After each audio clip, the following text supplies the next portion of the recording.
Thank you very much, and I'll try and get through this quite quickly to spare time. So I want to highlight, I think, two questions where I think a much better understanding of need and how to spend money is particularly important, and where I think some of this work can contribute, but also to think a little bit about where research might go next to really improve things. So very briefly then, and sorry, my voice is bad today. Why does this matter? Well, if we look at spending per household, and that includes public spending as well as private spending by area, health is by far and away the biggest single now component of spending. And of course, what we see is it's growing very significantly. So the green bar line here shows you health spending in real terms, so adjusted obviously for inflation, indexed back to 2000, and it has doubled in that period, and the activity provided by the NHS has doubled. And as you can see with the purple line, population has increased, but it explains very little of that. So we are clearly doing a lot more, and therefore spending more. And one of the things that typically we think of then is obviously the ageing of the population, and population ageing, as green line is share of population at 65 plus through that same period has been significant. So over 65s are up by a third, but it doesn't explain the change. Now, age is important in determining health service utilisation. And so this is data from CPRD, which is the primary care records. Again, a sample of primary care records at the individual level.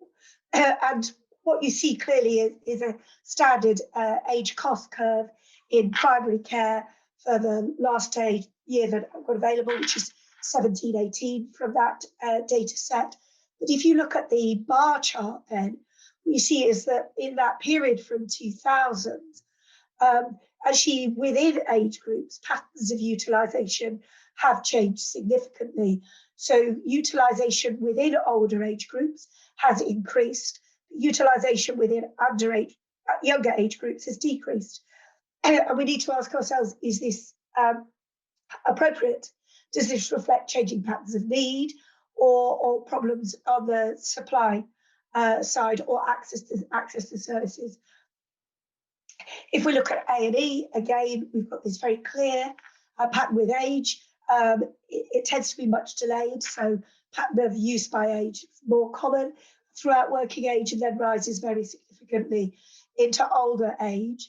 But again, what we see is particularly younger men using less A&E, and the increase within age group being greatest in the very elderly. Emergency admissions, again, classic age cost curve. In this case, increases have been across the age group, but again, vary quite a lot. So the relationship between age and classic demographic factors and utilisation is complex, and it varies by service. So what we did in our analysis with the strategy unit of the utilisation, linking hospital episode statistics and primary care data from CPRD, is we tried to explain that pattern of changing utilisation between 2000 and 2018 by the classic factors that people would use. So population, ageing, proximity to death, which is often seen as very important in healthcare.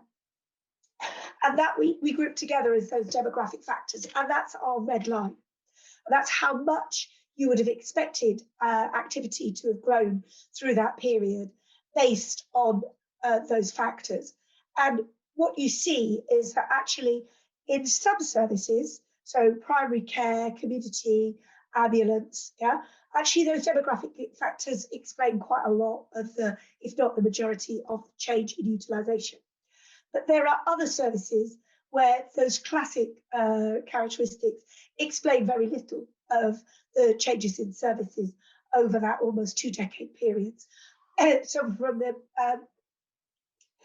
in one case, obviously, mental health admissions have fallen by much more than you would have expected if we were still providing care in the same way, and need beyond these factors was the same today as it was 2 decades ago.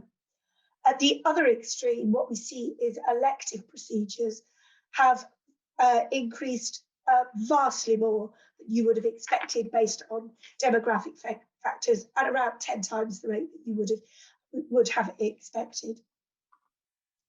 And so one of the things that people think is very important in this is obviously changing patterns of morbidity in the population, which aren't captured in those very narrow ranges of demographics.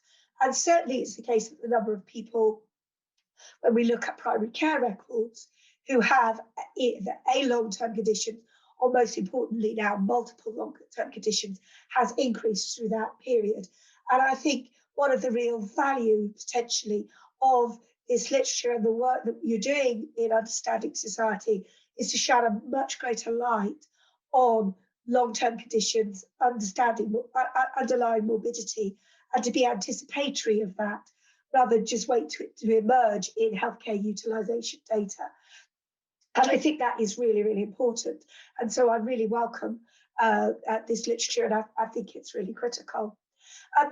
But I think we also need to recognise that actually, in order to plan services, that pattern of morbidity interacts, and if you like, demand, interacts then with supply. And we've also seen major changes in supply through this period. Many of those slight logical changes in supply, some of them somewhat counterintuitive given the patterns of morbidity that we observe. And so the ability actually to feed much better understanding of patterns of morbidity, and in particular to be able to project forward patterns of morbidity to drive service planning, is really important. And one of the most important ones, I think, here is planning the human resources that deliver healthcare. Firstly, because they are the most important resource in delivering healthcare.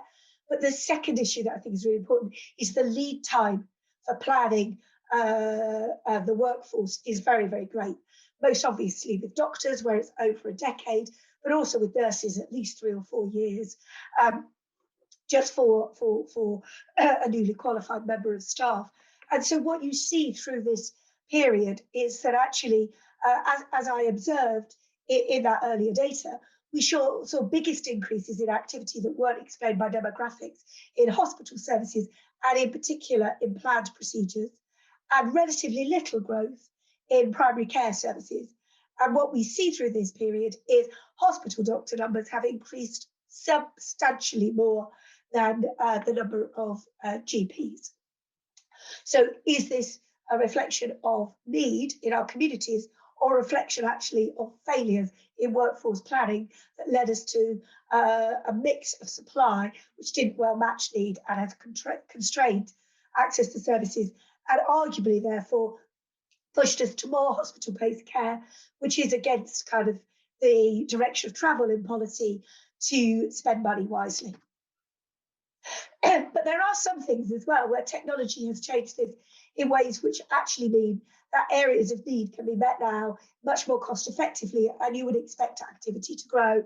So the rise of endoscopic procedures, major technological innovation, which if we just look at 2 time periods here over a decade, we'll see obviously that the number of people, even having this as a day case, has reduced. Overall activity has increased significantly as it's been possible to deliver this as an outpatient procedure. So we're doing much more of that care. We also see huge technological progress, not just with endoscopy, but across the piece in a shift to outpatient-based care, which obviously makes it possible to do more and potentially changes the risk-benefit calculation for patients with any given level of need. So I think one of the things that is a really important frontier for us to begin to think about with understanding society is being able to link understanding society with administrative data and things like hospital episode statistics, to be able to really explore not just changes in pattern of morbidity, but how those interact with changing patterns of supply, to really guide some of our decision making and planning in the future, because both will change in the future. And for good planning, both for people and funding, we need good insights into need, but we also need good insights into supply, and we need to understand what is effective, linking through to the excellent Northern Ireland example. The second area which I've picked, which is a really important policy area to spend money wisely, is resource allocation. And the importance here to make sure resources are allocated well geographically for allocative efficiency, and in particular, I think, to ensure the NHS can meet its stated objective to ensure equal access for equal need and to tackle inequalities. And since the 1970s, we've been working in policy underpinned by great analytics to try to understand differential patterns of needs in society and to get a good understanding of that, to try to really adjust the differences historically in supply, which, as I've shown, I think drive a lot of utilisation, but also then to make sure that we're also compensating areas for unavoidable differences in the cost of providing services. So at the moment, what we do in that is have a range of different, in fact, 3 main allocation formulae. One, which covers CCG's core services, so that's acute services, mental health, prescribing community. We have a primary care formula, and then we also have a specialised care formula. As you see in each, there's an element of unmet need. Yeah, so these formulae tend to be based on resource allocation, on administrative data analysis, and so patterns of actual utilisation. They try to adjust for unmet need, but the unmet need adjustment is probably one of the weakest methodologically in the resource allocation, and an area which the various groups focusing on resource allocation would most like to make progress. You also see it's very differential, the weighting. So more in primary care, lowest in specialised, and specialised services at the moment most reflect historic patterns of spending rather than understanding of need. And I think some of the work that people have been doing on allostatic load could be very important potentially in improving our understanding of unmet need and the use of that, adjustment for that in resource allocation formula. And this really matters actually in terms of the needs index. So as you see in the first map, you have big differences in the needs index between different parts of the country. That flows through into target allocations and then into actual allocations, which just for the pace of change. But it is really, really important that we get the needs index right, and unmet need is critical to that. And I think the more we can do with understanding society and other data sets to really look at that, explore that, the better.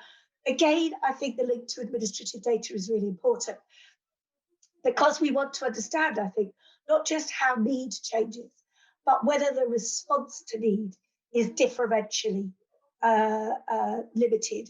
And there's been a lot of focus in COVID at the extent to which service access issues or reticence has actually compounded underlying inequalities in the population. And we really need to understand that as well as we possibly can. And whilst survey data has data, obviously, on self-reported utilisation, if we could connect that up to the detailed administrative data and follow that as well long term there, I think we'd really add insight. And this really, really does matter, because there is some work recently published in the BMJ looking at the impact actually of trends in resource allocation on outcomes, and found that actually in periods where we had narrowed the resource allocation gap and shifted money to those areas that were more deprived with greatest need, yet that did result in improvements in outcomes differentially. So in particular, looking at changes in mortality amenable to healthcare. So getting this formula right isn't just a theoretical nicety. It does look like when we allocate resources differentially, that does have an impact on our ability to improve outcomes and close the gap. Thank you.